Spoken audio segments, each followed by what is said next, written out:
দুপুরে খেতে বসে বাটিতে মা আরও 2 পিস আলু আর 2টো মাটনের সলিড পিস তুলে দিতেই হাঁ হাঁ করে উঠলাম আমি। ঝেঁঝে মাকে বললাম, তোমার এই অতি আদরেই আমার আর চেহারার এই অবস্থা। কেন এত খাইয়েছো আমাকে? 18 বছর বয়সে আমার ওজন 78 কেজি। আমার সব বন্ধু বান্ধব আমায় নিয়ে খিল্লি করে, তুমি বুঝবে না আমার কি যন্ত্রণা। খাবার আধ খাওয়া রেখে আমি দুমদাম করে উঠে গেলাম। দড়াম করে দরজা বন্ধ করে দিলাম। বিছানার ওপর হয়ে আপু ঝুটি কাঁদতে শুরু করলাম। এত কষ্ট হচ্ছে, এমনিতে কারো কথায় কিছু যায় আসে না আমার, কিন্তু নির্ঝর ও এটা করতে পারলো আমার সঙ্গে। গতকাল পার্কে বেড়াতে গিয়ে নির্ঝরের অপমানটা আমার গলায় কাঁটার মতো ব্যথা দিচ্ছে বারবার।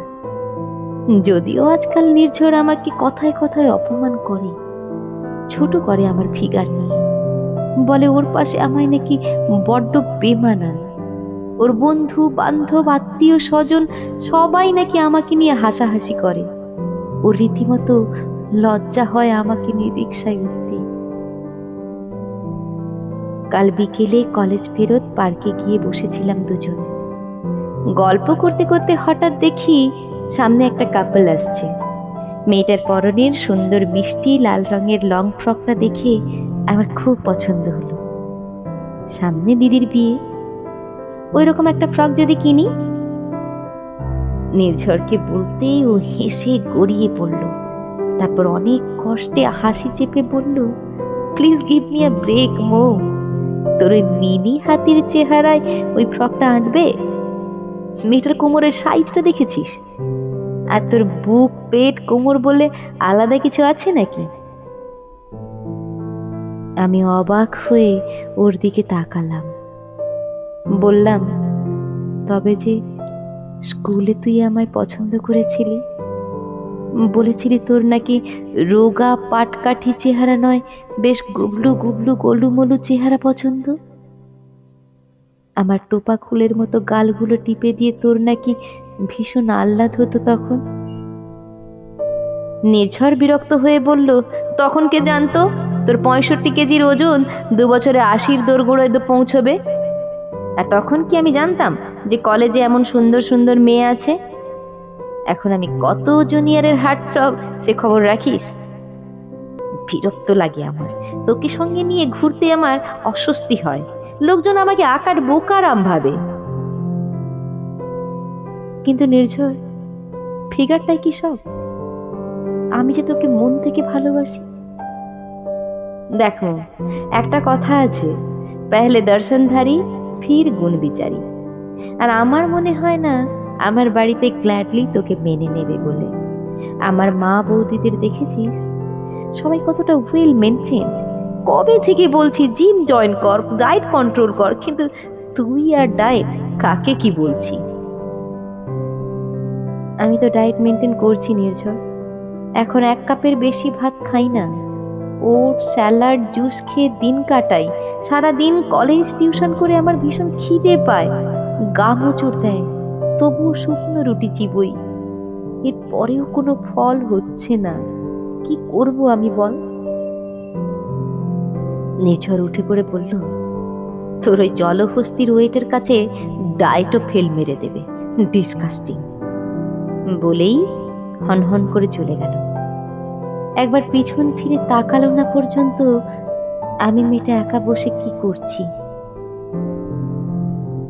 এবার বন্ধ দরজায় ধাক্কা পড়ল। আমি চোখ মুছে উঠে বসলাম। দরজা খুলে দেখলাম মা বাবা দুজনেই দাঁড়িয়ে আছে। মায়ের হাতে প্লেটে কাটা মুসুম্বি লেবু। প্লেটটা আমার হাতে ধরিয়ে দিয়ে আমাকে মা এনে দাঁড় করালো আয়নার সামনে। বাবা বলল, দেখো মো, চেহারা, গায়ের রং, চুলের গোছ, দাঁতের শেপ, এগুলো হলো বাহ্যিক সৌন্দর্য। হ্যাঁ, এটা অস্বীকার করার কোনো উপায় নেই যে আমরা বাইরের সৌন্দর্য দেখেই প্রাথমিক ভালো লাগায় জড়িয়ে পড়ি। কিন্তু এই যে ভিতরে একটা মন আছে, তার রুচি আছে, সংস্কার আছে, বিবেক আছে, উচিত অনুচিত বোধ আছে, তার মনুষ্যত্ব আছে, মায়া আছে, মমতা আছে, ভালোবাসা আছে। এদের গুরুত্ব কি একেবারেই এত ঠুনকো? একটা সুন্দর দেখতে সুঠাম মানুষের মন যদি কর্দমাক্ত হয়, তাকে নিয়ে অন্য প্রান্তের মানুষটি কি আদৌ ভালো থাকতে পারে? কালো গায়ের রঙের মানুষকে ভালোবাসা যায়, কিন্তু কালো মনের মানুষকে নয়। ঠিক তেমনি মোটা মানুষকে মন দেওয়া যায়, মোটা চামড়ার মানুষকে নয়।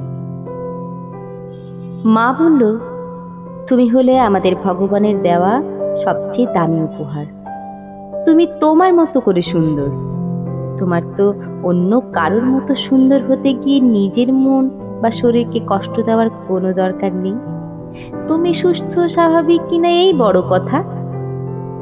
যে তোমার বাইরের চেহারা দেখে ভালোবাসে, যে তোমাকে নিয়ে বিরক্ত লজ্জিত, সে তোমাকে ভালোবাসে না মা। সেটাকে প্রেম নয়, মোহ বলে।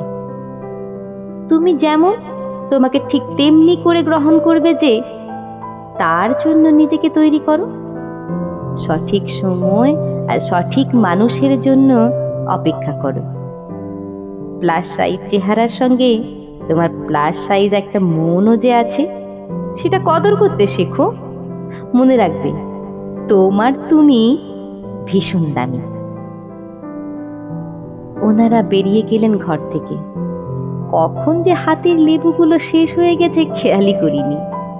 বুঝতে পারলাম দুপুরে রাত পেটা খাওয়াটা কৌশলে তারা পূর্ণ করে দিয়ে গেলেন, সঙ্গে আধভাগা মনটাও জুড়ে দিয়ে গেলেন। তারা যে বাবা মা।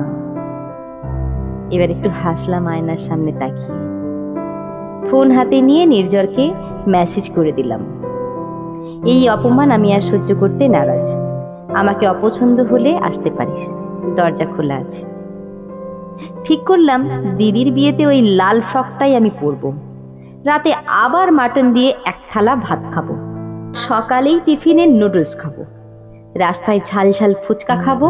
কেএফসি চিকেন বার্গার খাবো। আমার ডাবল এক্সেল চুড়িদার লাগে, লাগুক।